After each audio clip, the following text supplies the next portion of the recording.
So I had an intro, and then I deleted it. Oops.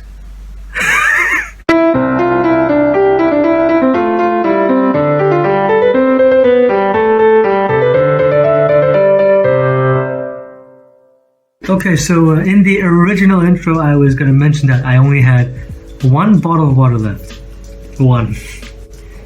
And I have 3 more days. But luckily I'm fine. There's a mechanism in which you can still get more water with the right amount of money. Well, what they do is I just line text this group that would purchase stuff for me, and then I'll get my water restocked. Of course I have to pay them back. Which reminds me that I actually haven't talked about the nature of my quarantine yet. I show bits about it from time to time, but I've never actually discussed what it's actually like, or like what the structure is, etc. So today I have no video idea, so why don't I just talk about this? As of August 2020, Thailand at the moment bans commercial flights, so I was unable to actually book any flight I wanted. I couldn't just go home whenever I want. I had to call the embassy declaring that I wanted to leave at a certain time, and they'll just tell me at some point whether there was a flight available. And it's not always available. You just need to make sure there's a plane around that could take you back. The one I got was on August 13th. It was not my ideal date. I was planning to leave a little bit later, but it was a take it or leave it situation, so that's how it is. And then what you get is a bunch of documents. First of all, it's a T8 form, which is kind of the basics. It basically talks about what country you're coming from, how you're getting to the country, the ID number of that transport ship, do you have any symptoms, etc. And then there are forms for either SQ or ASQ. SQ is state quarantine, which is the one I'm currently in. The SQ form is basically a consent form saying that yes, I allowed the government to take me to whatever facility that they want to put me in. And of course you don't choose where to go. ASQ is alternative state quarantine. You actually get to pick the hotel you want from a list of pre-approved hotels from the government. But I didn't pick ASQ, so why not? Money. It's because of the money. Unless you request for additional services, SQ is basically free, and we'll get to those additional services. A 14-day ASQ could cost as low as 29,000 Thai baht to as high as 22,000. I mean, if I can't afford a good microphone, you bet I can't afford ASQ. Finally, there's the Fit to Fly form, which... okay, so in my first video, I blurred a form that I said I was going to complain about later. The Fit to Fly form is that form. So you basically need to get this form ready 48 hours before you fly. Got a COVID test 48 hours before, and then the day after, I had to quickly go back and get this Fit to Fly form signed by a doctor so that I can get in. But when I presented to the airport, they rejected it, and I didn't know why, and they were just implying that maybe I got the wrong form. So we had to go to this location near the airport where we could get a doctor to sign that form. And then I found out that the form that they had to sign was entirely the same as the one that I already got. And the only reason why it didn't work was because the doctor did not explicitly write the word Fit to Fly on my Fit to Fly form. Not even the Swiss doctor knew that this is what she had to do until somebody told her this, the government wants you to do this.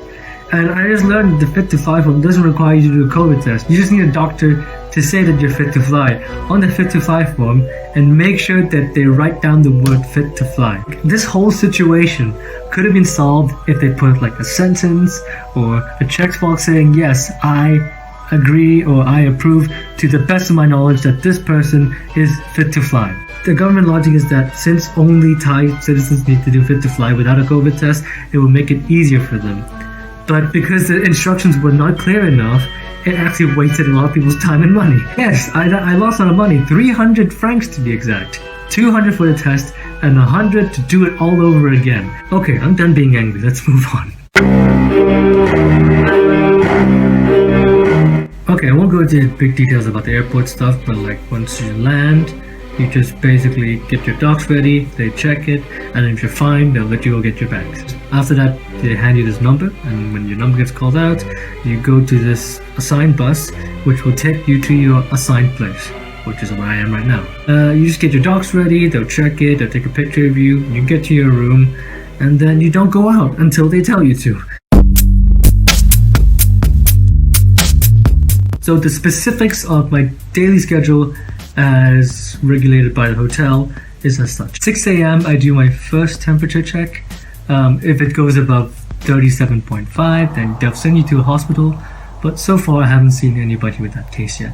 At around 8 a.m. or before breakfast arrives, they just place it outside your room so you can basically pick it up whenever you want. I also like doing hot cocoa around this time, seems nice. Then 12 p.m. I get my lunch, if I so choose. I can get pretty sleepy after eating, but I also don't want my food to get cold, so that's the 11 for you. At around 6 p.m. I'm supposed to do my temperature again, but a lot of people do it around right after 5 p.m. and which I do as well. It just makes it more efficient. They'll serve the dinner around 5 to 6 p.m. as well, so their schedule has shifted a little bit. 8 p.m. is when they collect your garbage. I have these red trash bags, and we seal them with these zip ties, and then we place it in front where they usually deliver the food, and at 8 p.m. they pick it up. This is basically the fixed schedule, but there are other things to do as well. Around the 3rd to the 5th day, and the 11th to the 13th day, they'll do this swab test, the COVID test, which you've already seen me do. Laundry is something you need to hand wash by yourself. I believe they used to send it out to a laundromat, but I think there was a case where a guy got infected, and then they don't do that anymore. You're also expected to clean your own room because certainly nobody else is going to. And that's pretty much it. On to communication. So in Thailand, Line is the most popular app used, so that's the one we use to message each other. Wi-Fi is entirely free, so you have no worries about that. We have certain line groups that we use to communicate, and there are about 4 altogether. So the first one is a general group chat, which the admin basically gives you update on general inquiries, what the daily menu is, whenever they're delivering food, etc. The second group is directly with the medical team. Now mostly what you only have to do is send in your temperature to them, just take a picture and send it to Line.